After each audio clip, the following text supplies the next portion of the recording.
Good morning, job seekers. Ladies and gentlemen, welcome to today's workshop, interview preparation and performance. Part one. Today is part one in our two workshop series this week, where we're going to be really focusing on how you can perform well at interview, the preparation that you need to do. And then on Thursday's workshop, we're going to focus specifically on interview questions. My name's James. I'm the candidate coach. I'm coming to you live this morning. This is not pre-recorded. It's Tuesday, the 14th of September, 2021, 10:05 Australian Eastern Standard Time. Good morning to everybody who's been chatting in our chat function on our partner sites. You can ask questions there. I'll answer them in real time. It is absolutely great to be with you today. So, without any further ado, let's get stuck into the content today. Interviewing is nerve-wracking.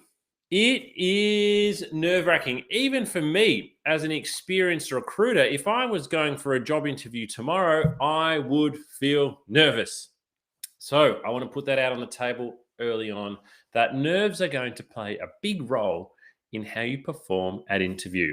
But one of the things we know, and one of the things that studies show, is that you can reduce your level of nerves by preparing well. Nerves often come from the fear of the unknown. However, if you're doing a lot of practice and practicing the things that I'm going to show you today and on Thursday, that will certainly help to reduce your level of nerves, because you will have a greater sense of confidence and a greater sense of calm that you are well prepared. Okay, so let me see if I can get my slideshow working. Little bit of housekeeping just to begin with. Hopefully that's you studying me this morning. If I do drop off for any reason today, stay here. So if I suddenly disappear, we run 2 workshops every week. That's nearly 100 a year. And every now and then, for some reason, things drop off. Ask lots of questions. So throughout the session today, if you're watching on one of our partner sites, ask questions and I will answer them as we're going, but also take lots of notes. And you can watch a replay of today's workshop on our YouTube channel. So if you want to watch it again, if you want to share it with a friend, if you miss any of it, it uploads automatically to our YouTube channel and you can watch it again today. So who am I? My name's James Whitcomb. I'm a director at where I've been since 2005. Some of you may have gone for jobs. You may have been placed by us at Smart Recruitment. And if that's the case, congratulations. But since 2005, I've been working in recruitment in Australia. And in that time, I've conducted over 3,000 interviews. It could easily be double that, but I sat down and tried to work it out. Over 3,000 interviews and well over 600 group assessments. So in terms of the coaching and the advice I'm going to be giving you today and Thursday, that's where it's coming from. That's how many interviews I've been a part of, and I have seen candidates perform amazingly badly at interview, and I've seen candidates perform amazingly well at interview. So my coaching and my guidance and my suggestions for you today come from over 3,000 individual interviews and over 600 one-on-one interviews. At Smart, we do focus on recruiting roles where soft skills and interview behavior are often really important, and how you interview can often get you the job. So a lot of the time candidates don't realize this, but when you get to the interview stage, it already means that your resume has done a good job. And so how you perform at interview, we kind of start again. Everybody who gets to the interview stage is kind of at the same level. So a lot of people think, oh, I've got to interview, I've made it, I've done the hard work here. But it's kind of like, no, we're starting again. If 5 people have got to interview, you're now at the same level with those 5. So we have to perform well again. And we launched the Candidate Coach, which is a platform we're meeting on today, the Candidate Coach, in 2019 in December. So a bit over 18 months ago now. All right, let's get stuck into today. So what am I hoping that you are going to learn today? I'm hoping today that you are going to learn what you need to do pre-interview. So we're going to talk about getting the basics right even before you step in the interview room. Why preparation is the absolute key. Secondly, we're going to talk about what you need to do during the interview. So how to impress when you're actually in the interview room, what recruiters are really looking for, and the little things. What are some of the little things that you can do to make a difference? And then finally, post interview, because your interview performance, as silly as it sounds, it doesn't actually stop when you leave the room. So, what are some of the things you can do when you've left the interview room to keep on impressing? And then, as I said on Thursday, how to give great answers to interview questions. This is a really good workshop on Thursday where we specifically show you, because a lot of people, they prepare well. You might do all the things I show you today, but you're like, oh, I hope I don't get asked a particular question. Well, we're going to show you on Thursday how you can go about answering all the questions. All right, interviewing skills. So as I said, we're breaking it up into 3 parts today. So pre-interview. So how do you actually stand out at an interview? James, how do I do it? I get asked this all the time. How do I stand out at interview? Preparation is key. It is absolutely key. If you don't go away and do the preparation, if you don't go away and do the work, guess what? You are not going to stand out. I don't know about you, but I love football. I absolutely love watching the preliminary finals. Those teams put in so much preparation. Even the losing teams put in so much preparation. Football and going for a job interview can be very similar. If you don't put in the preparation, you're winging it. You don't know how you're going to go. If you put in the preparation, you are dramatically improving your chances of doing well. I know what you're thinking. You're thinking, James, you sound like a boring old man. You sound like a boring old man saying preparation is the key. I've already been told preparation is the key. And guess what? I'm not that old yet. I would like to have that beard. No doubt one day I'd like to have a beard of that length. But it is absolutely vital that you do preparation. I want you to embrace preparation, though. I want you to change your mindset around preparing for interview, because a lot of people think, oh, this sounds like a lot of hard work. But guess what? You can do the preparation. What I'm going to show you today, every single candidate can do. And if you do what I'm going to show you today, you are going to increase your chances of getting the job. So I want you to embrace preparation as something you can do and something that is your friend. Why would I call it your friend? Because you can do it. And if you do what I'm going to tell you today, you can actually perform better than a candidate who is more qualified, who has more experience, who has a better career overall. If you prepare better than they do, you can get ahead of them in terms of your chances of landing the job. So let's embrace preparation. Let's embrace it, because we need to do it. All right, situation, and I want you to answer this in the comments box. You've just landed a job. You're on the phone with a recruiter. Hello, yeah. Oh, coming in for an interview. Yes, I've got an interview. Wonderful. How do you actually feel? I'm going to share with you a list of emojis here. Type in from that list of emojis, how do you actually feel? Tell me what's going through your mind when you are told you've just landed an interview. Are you feeling happy? Are you feeling sad? Are you feeling excited? Are you feeling nervous? Are you feeling a bit frazzled? Somebody's typed in a bit of a confusing look there, because that's normally what occurs. We normally at first go, fantastic, I've got an interview, yes. And then that feeling of elation only lasts half a heartbeat for most people, because all of a sudden it's like, this is real now. Your heart sort of sinks, your stomach clenches, and you think, oh, the nerves are kicking in already. So we've got some mixed emotions. We've got a bit scared. We've got a bit, we've got a smiley face coming through on the chat function there. We've got happy and clapping hands. If you're feeling from the top 2 rows, absolutely fantastic. For a lot of people, though, it sort of starts at the top and then the emotion trickles down to a bit of nerves and a bit of fear. So before you hang up the phone, though, this is where it is really important that you don't miss this opportunity, because a lot of people say, great, I'll be in there 10 o'clock tomorrow for the interview. Thanks very much. Hang up the phone. Woohoo, go and tell somebody. But you've actually got a really big opportunity here to ask some really important questions before you even hang up the phone. And if you can ask the questions I'm going to show you today, you are going to give yourself an absolutely massive advantage on the other candidates. So what are these questions that I'm actually talking about? So before you hang up the phone, you need to ask, who am I meeting with? Because we need to know, what is the person meeting with do in the organization? Are they the recruiter? Are they the HR manager? Are they the line manager? Are they the CEO? You need to know who you're meeting with.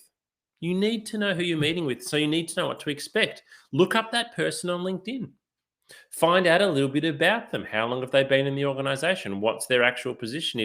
If the person on the phone says, come in and please ask for Mary Jones, you need to know who Mary Jones is, what her position is. If she's in the recruitment team, fantastic. But maybe she's the actual manager and the job's going to be reporting into her, and this job's going to sit next to her if you get the position. So you need to understand who you are meeting with. So that's the first question you need to ask. The second question you need to ask is, what should I expect? Now, this is a really broad question. It is a really broad question, but if you can ask it again, you're going to get some really good insight. Is it a group individual or an individual interview? Group assessments often can take 2 or 3 hours. Individual interviews take a lot less. What should I expect at interview? You're going to learn a little bit about what will happen here. You know, the person might say, oh, what to expect? Well, I'm glad you asked because you're actually going to be meeting the CEO. And the CEO only interviews people for 10 minutes and asks normally only 3 questions. Now, if you know that information in advance, when you have a 10-minute interview with the CEO, you'll think that's fine. However, if you didn't know that information and the CEO asks you 3 questions and then leaves, you might be thinking, oh my goodness, 10 minutes, that's not gone very well. You need to know what to expect so that you can prepare. What type of questions will be asked? Not many people ask this, but again, you need to know. The person might say, oh, look, for this first interview, it's really just to get to know you. We're not really actually going to talk much about your accounting experience. We just want to find out about your values. Use this information to help practice the questions. And again, we've got this session on Thursday, but ask, what type of questions am I going to be asked at interview? What attire should I wear? Absolutely nothing wrong with asking what to wear so that you can dress appropriately for the organization. What is parking like, or what is transport like? How are you going to get there? You need to arrive early and to be relaxed. How long will the interview take? Likewise, as I said before, some group assessments, I think 3 hours is too long, but we hear examples of group assessments that run from 9 a.m. till 12 p.m. or one-on-one interviews that normally take half an hour, but maybe it's 15 minutes and you can go in your lunch break. You need to know this information. How long will it take? So there's a lot of questions here that I'm telling you need to ask on the phone, but if you can ask them, the person will answer most of the time and you're going to get a great insight. What do I need to bring with me? This is a great question. At Smart Recruitment, for example, we often send out online registration and people need to complete. If they're going for a casual position, there might be banking information. For the payroll, there might be superannuation information. There might be tax. But for other interviews, you might be needed to bring along your portfolio of work or certificates or academic transcripts. Now, the person on the phone might forget to tell you that, but if you ask, they won't forget. So look well organized by turning up to interview with the right things. And the most important question of all, this next one, this is the big one. If you can ask this next question, you are going to give yourself a huge advantage over the other candidates. So I know you're thinking, what is this question, James? Well, it is simply, what can I do to really impress at interview? What can I do to really impress at interview? Now, if the person on the telephone tells you this, you are going to have such a great insight. So if the person on the phone says, look, you're meeting with Anthony, he's the accounting manager. Now, Anthony doesn't make a lot of small talk. He wants to find out straight away about what software you've used most recently. If the person says that, you know straight away that you need to highlight the accounting software that you've been using recently. So I can't tell you what answer you're going to get to the question in red there, but I do know that if you ask it and you get an answer, wow, what a massive advantage that you've got, because that's what you want to do, isn't it? We don't want to just turn up and be normal at interview. We want to really impress. Should say, I've got a typo there, really impress out. Oops, I've made a mistake. Should say, what can I do to really impress at interview or really stand out? The same thing. So there's all our questions. Take a screenshot of that. I'll pause it there for a moment. Get your phone or do a clip art thing. These are the questions that you should be asking before you hang up the phone. Again, though, if you don't want to take a screenshot, you can watch this back live on our YouTube channel. So these are all the things we need to do before we just hang up the phone. But if we can do them, and maybe we don't ask all of those questions because we know what to wear and we know what parking's like and we know what to bring along. So maybe we're only asking 3 or 4 questions. But who am I meeting with? Watch 1, 2, and 8 are probably 1, 2, 3, and 8 are probably the ones that we want to make sure we ask. Alrighty. So let's say we've got an interview tomorrow morning, 10 o'clock in the city. What do we need to do today? What do we need to do today to make sure we're prepared for interview? Well, here is our checklist. So the first thing we need to do is check and confirm our travel arrangements. How are we going to get there? What train are we going to catch? Or what is parking like? We need to make sure that our clothes are cleaned and ironed. We don't want to wake up tomorrow morning at 8:30, pull out the shirt we planned on wearing and find out that it's got a coffee stain on it. Or, gee, I haven't worn these dress pants for a while and I've chucked on some COVID kilos. I can't do the button up anymore. Where am I going to get pants from an hour before an interview? We need to make sure we're ready. So our clothes are all ironed. They're ready to go. Our shoes are polished. We want to make sure all of the documents we need to take along are printed. They're printed and taken along. Again, we don't want to wake up in the morning and find out that our printer has run out of ink. We want to make sure we've completed any assessments. So if you've been asked to do a test before the interview, do it the day before, at least the day before, maybe much earlier. And we want to have practiced all of our interview questions. Now, the reason we need to do all this is, first of all, practical reasons. We don't want to wake up in the morning and be unprepared. But secondly, so when we go to bed the night before, we don't want to be lying there thinking, I've got to polish my shoes, I've got to iron that shirt. Actually, where is the iron? My housemate said it wasn't working. We need to go to bed as calm as possible. So we do all these things the day before the interview.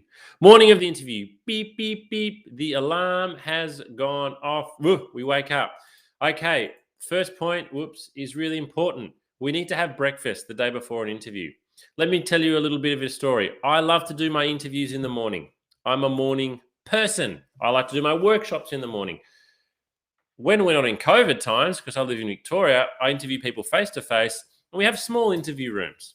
Now, if somebody has skipped breakfast and I meet them at 9 a.m. or 10 a.m., I can smell it on their breath. They have hungry breath. And when you're sitting in an interview with someone for 45 minutes and they have bad breath, it's not pleasant. It is not pleasant. And even as a professional recruiter who's been doing it for 15 years, I find it hard to have a favorable impression of a candidate if I've got to spend 45 minutes with them smelling their stinky breath. So have breakfast, even if you feel like you don't need to. Secondly, what it will also do is it will give you energy. It'll give you good blood sugar levels. The rest of the things on here are pretty straightforward. We shower, we shave, we're fresh and clean. If we're a cigarette smoker or we smoke e-cigs, we want to try to avoid it in the morning if we can, unless it's going to make us shaky. I'd rather you have an e-cig than be shaking.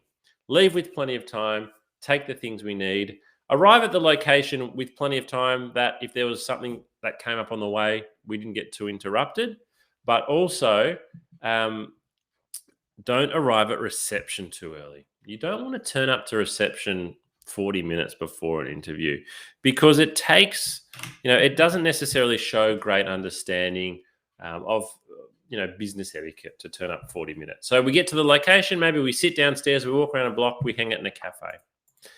All right, take 2, the interview. Now, on the right there, you'll see a picture of a compendium. If you don't have a compendium, go and buy one. You can get one from Officeworks or a news agency for $20 or $30. But if you turn up to interview with a compendium under your arm, you look professional, you look organized, you look like you mean business. But it also has a real practical advantage too, because in your compendium, you need to bring things that I've got listed there. So a copy of your resume and your cover letter. You might be thinking, James, why do I need to bring along a copy of my resume? They've already got it. Well, first of all, they do have it, so you're correct. But what if someone joins the interview halfway through and they forgot to bring a copy? You can hand over and give them one. You also might want to look down yourself at what you wrote on your cover letter or your resume just to help with your train of thought. You want to have a copy of your elevator pitch. On Thursday, I'm going to show you how to create a great elevator pitch. You want to have 5 or 6 questions written down that you can ask, because there will be a point in the interview where you can ask some questions. You are allowed to write them down. You can have them there, and it is okay for you to refer to your notes during the interview. All the other information there that you might be asked to bring along, have it in a compendium, look professional, look organized. It creates a wonderful impression. Okay, so preparation is key. Preparation is your friend. Preparation is you can do. My question for you is, and type your answer into the comments box again. Can you do what I've asked you to so far today? Can you ask those questions at interview? Can you prepare the day before? Can you take a compendium along? Can you do the level of preparation that I'm asking? Because it's actually amazing how few candidates actually do the work. They kind of know. They kind of know that they should be doing the work. They should be doing the preparation, but they don't necessarily do it. So hopefully what I'm asking you today is making sense and it's not too much work. All right, so now we're in the room. Let's talk about some of the things we can do to stand out in the room. I absolutely love this quote from Maya Angelou. I've learned that people will forget what you said. People will forget what you did, but people will never forget how you made them feel. How you make them feel. This is very important to remember when going for an interview.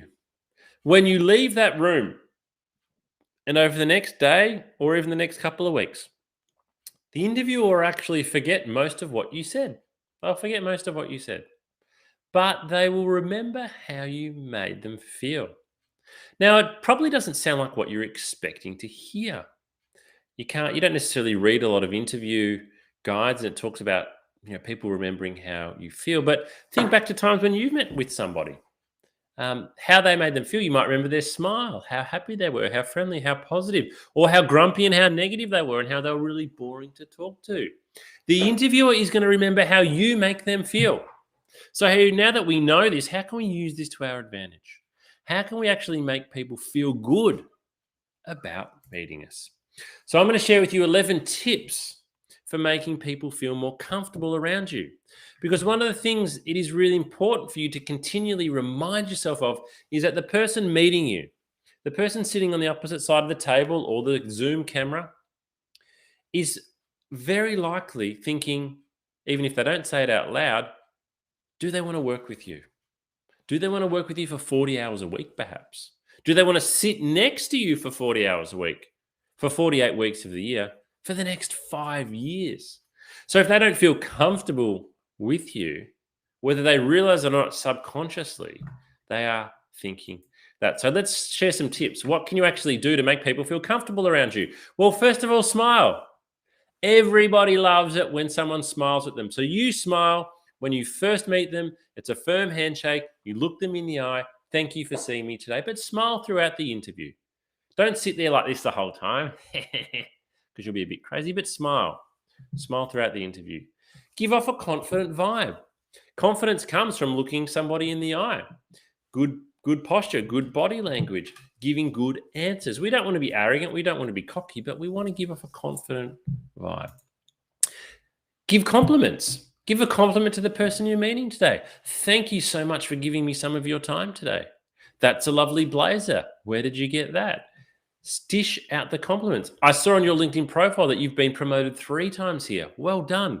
Why do you like working here so much? People love receiving compliments. Slow things down. A lot of candidates, when they get into the interview room, they kind of feel like they've got to say everything. And so they answer things really quickly, and it's almost like they're acting like they've only got 10 minutes and this is their only opportunity. If they don't say everything they've ever done really, really quickly, then they're not going to get the job. But the reality is, just slow things down. You're in the room. You've made it. I've never had a candidate miss out on a job for speaking slowly and taking their time. But I've had lots of candidates perform poorly because they're rushing. So slow things down. Have open body language. So a bit like I'm sitting now, it's looking forward, it's eyes. I'm looking right down the lens of the camera. If you're doing a video interview, and I'll share something in a moment around that, we're looking in the camera. If it's across the table, we look the person in the eye. Our shoulders are open. We talk with our hands. We don't sit like this. That's closed body language.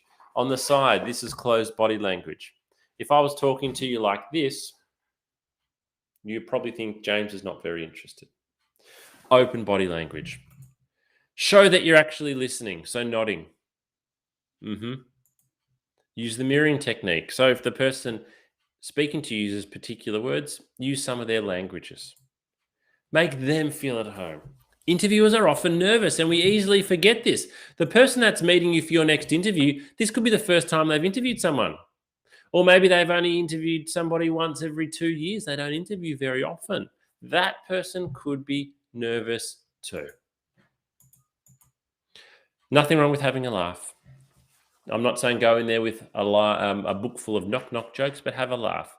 That builds a bond. It builds a connection between people. Be really honest. Let your guard down a little bit.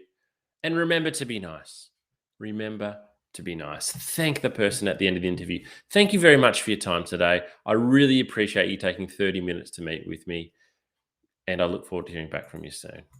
So, a really good list there of things that you can do to make the person feel comfortable. And if you're doing these things, they'll remember how you made them feel. How you made them feel. So, we can stand out of the interview room by showing that we know a lot about the organization. We want to show that we have done a lot of research. Research is absolutely key. What do we know about organization? If you can be the candidate of 5 candidates that are being interviewed that has done the most amount of research and knows the most about the organization, that is going to carry a lot of weight.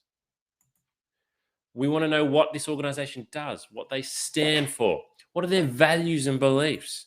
We also want to show we've got some market knowledge. So we go away and do a little bit of research. It's maybe reading up on industry trends, recent media. Has the organization had any publications or media exposure recently? I absolutely love it when a candidate shows me that they know more about the organization or the industry than I do because they've done some research. Then we impress with our knowledge of the position.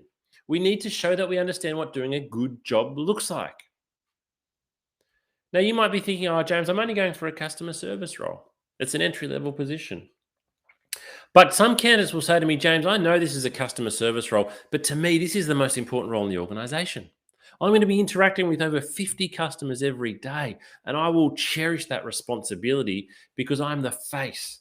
I'm the ears, the eyes, and the mouth of the organization, and I want to present this organization as best as I possibly can to its customers.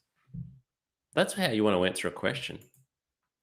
We want to link our experience and education back to the position. And this is a tricky one that not a lot of people do. They kind of go, here's my experience, here's my education, here's the job. And they kind of sit separately, but you want to interlink them. You want to interlink them.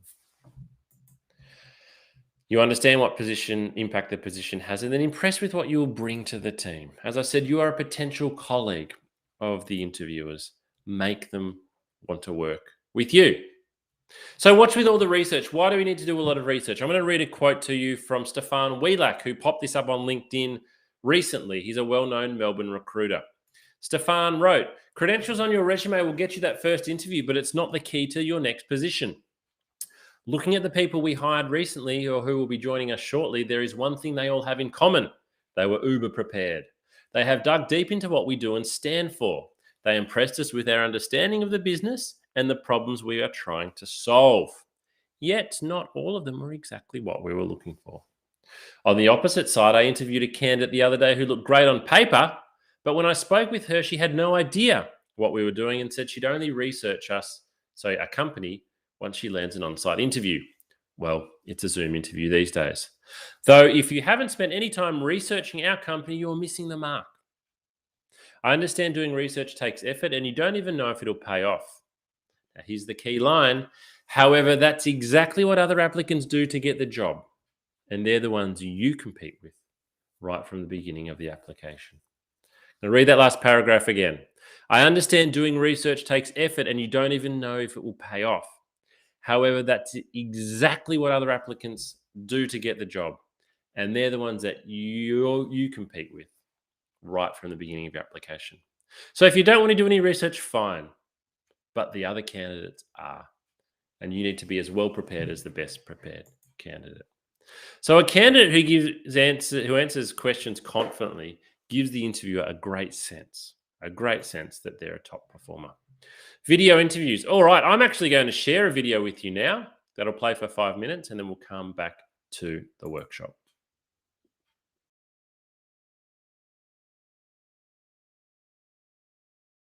Hi job seekers, James here from the Candidate Coach.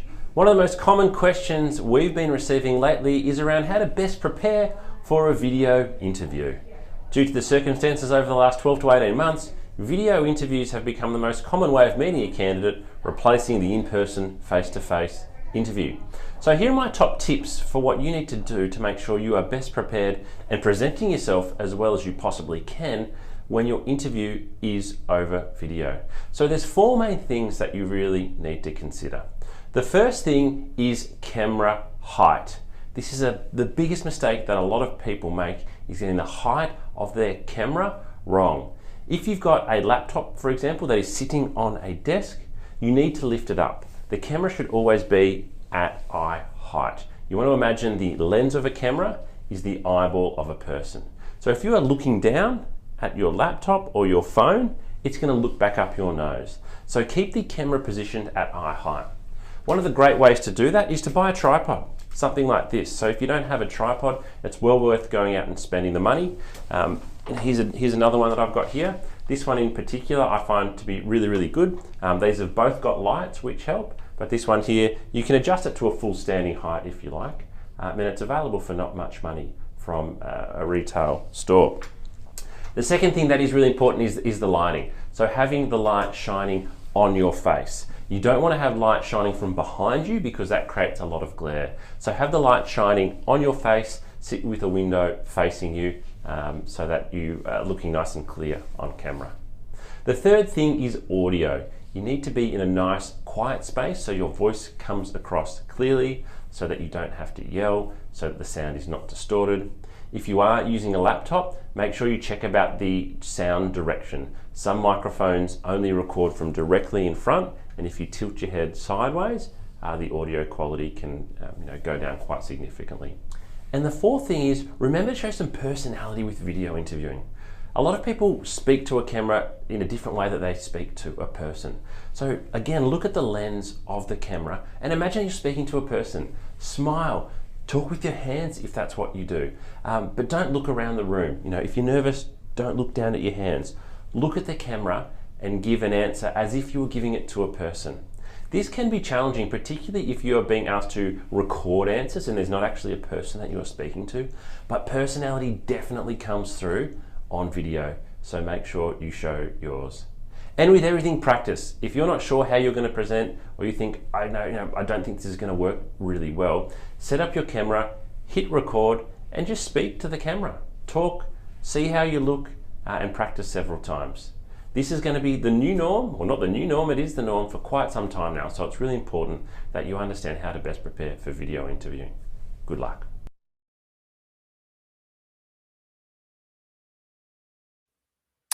Thanks, James. Great video there. Alrighty, let's get back into post-interview now. So let's say we've done the interview, we've left, we feel like we've done pretty well. Feel like we've done a pretty good job so far, and most candidates think that's it.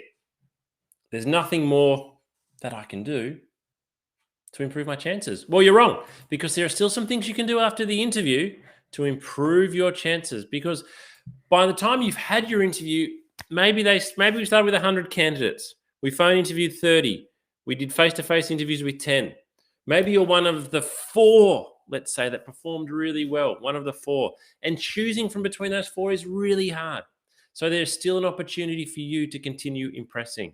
So first of all, send a thank you within the first 24 hours. Within the next 24 hours, send a thank you email. It shows good manners, it shows you're responsive, and it's always well received.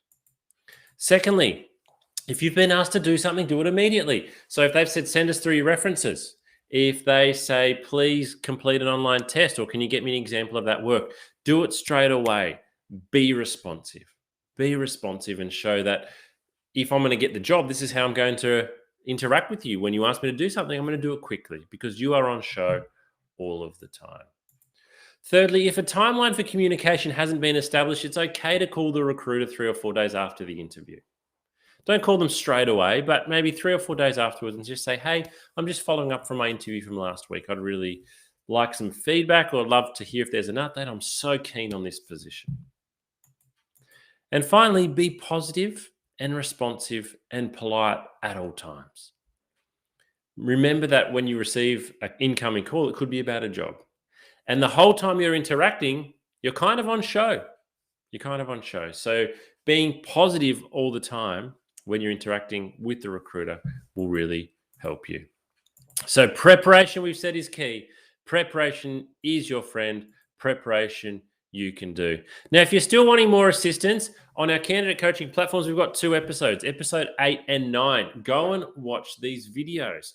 We've got 7 different recruiters that speak on these videos, including myself, and we talk about what you need to do to really stand out at interview. But as I've also mentioned, Thursday. Don't be here tomorrow because I'm not here tomorrow. Thursday at 10 a.m. Same place, same time that you're watching it on Thursday. Come back here and we're going to have a whole session just focusing on answering interview questions. I'm going to show you how to construct great interview questions. And then next week on Tuesday, we've got a session on how to land a graduate job. And then Thursday next week, we round out the month with our Job Seeker Masterclass. Alrighty, just quickly touching on what else you'll find on your candidate coaching platform. So we've got 12 videos. We've got resume and cover letter templates that you can download. We have interview questions for your industries, practice assessments and tests that you can take. We have downloadable checklists. We have articles that you can read, specific advice for executive job seekers, mental health support, and we advertise all of our upcoming live workshops to you for free. Now, what else have we got? Oh, if you can take our 2-minute survey, we would be very grateful. So, I'm just going to copy and paste that into the chat box for you now. This survey literally only takes 2 minutes. It's just an opportunity for us to get some feedback from you on what you thought of today's session.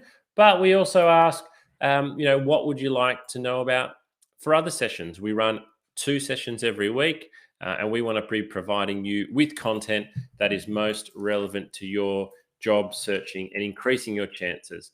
We'd also love you to follow our LinkedIn page where we post lots of material, lots of tips, lots of tricks, and we advertise all of our upcoming events. But thank you for joining us today. Like we do with all of our sessions, we're going to finish with a little bit of a video here, which talks about the importance of looking after your mental health when you're looking for work. So thanks for joining me. We'll see you here on Thursday, where we'll be going through how to give great answers to questions at interviews. Have a great day for now.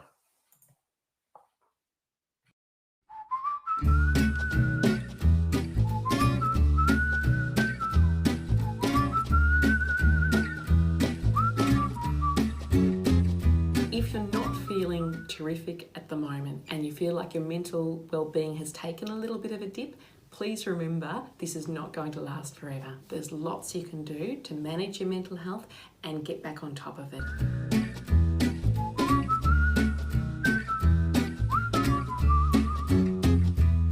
I am Dr. Sarah Barker. I'm a clinical psychologist. I've worked in workplace mental health with Black Dog Institute for the past 7 years.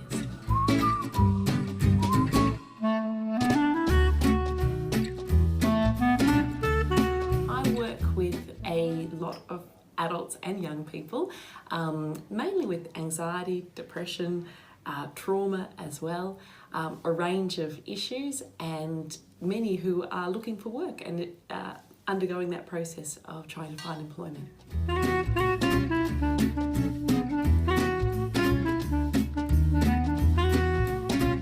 Looking for work causes mental strain because our identity is tied up with our work. Work gives us meaning, it gives us purpose, it gives us company and connection. So it's stressful for lots of reasons looking for work, and it can take a toll on our mental health.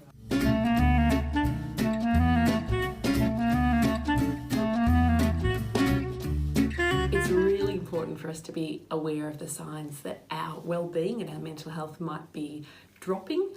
Probably the biggest sign is changes in behaviour. So that might be changes in the way we're thinking or talking to ourselves. We might be saying things like, who would employ me? I'll never get a job. We might be really down on ourselves and really hard and critical on ourselves when normally we're not so hard and critical. We might also, in our relationships, change our behaviour. We might be more snappy or more irritable with people that we love. That normally we might be a little bit irritable sometimes, but not irritable in that way. Losing interest in things that usually sparked us and ignited us and gave us joy. So perhaps usually we like walking the dog and suddenly we start thinking, I can't be bothered walking the dog today. That sort of thing, those changes in behaviour are really significant because they tell us that something's different, and if we're noticing, I suppose, more than one of those and it's affecting the way we feel, and this is over a period of say 2 weeks or longer, then it's a really good idea to have a chat to a GP that you trust, and find out what might be going on, have a discussion and see if there's any physical reasons for that, or if perhaps your mental health and wellbeing might be able to do with a little bit of extra support, and then the GP can refer you on to see a psychologist, a counsellor, whoever is most appropriate for you.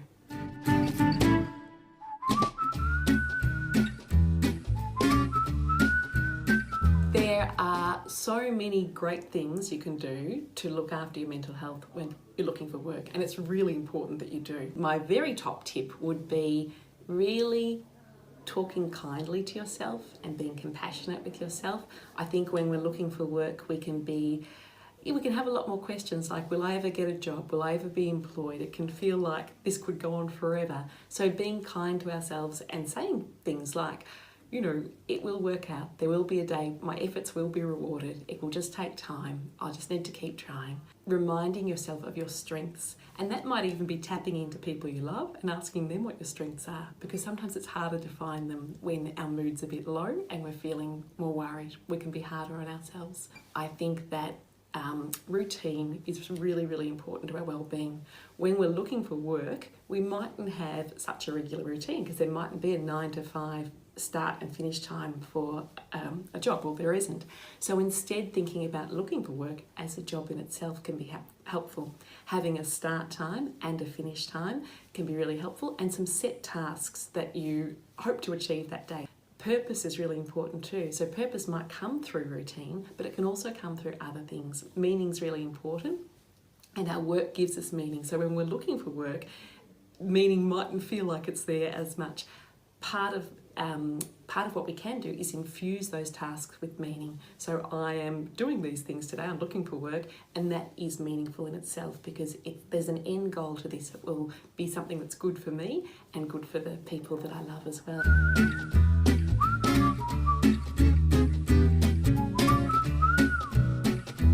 Some excellent resources for looking after well-being when looking for work are the Headgear app. The Headgear app is free, it's evidence-based, it's developed by Black Dog Institute, and it is fun to use.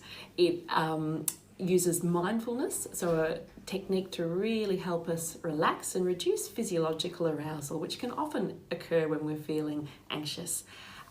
It's got a 30-day challenge, which is just short, bite-sized little challenges to extend your well-being and grow your well-being, and that can be really extra important when we're looking for work. There are also some really terrific resources available through the Black Dog Institute. One of them is a beautiful self-care plan that encourages you to think about your top coping tips, the things that personally work best for you, that are positive coping strategies. Another really good resource is through Beyond Blue, and they've got some excellent resources to look after mental health while looking for work, and also when people are recently out of work as well.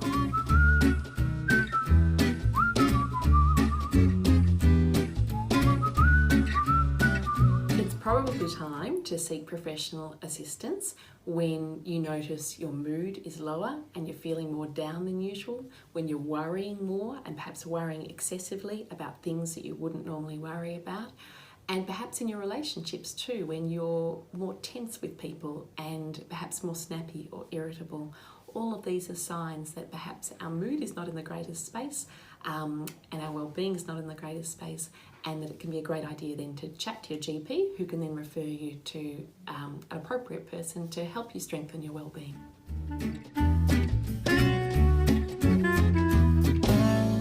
It's very common for people to have a dip, but please know that that's not going to last forever, and that there's lots you can do through looking after yourself, but also through getting access to professional support that can really give you a boost again and get you back feeling good as you're looking for work.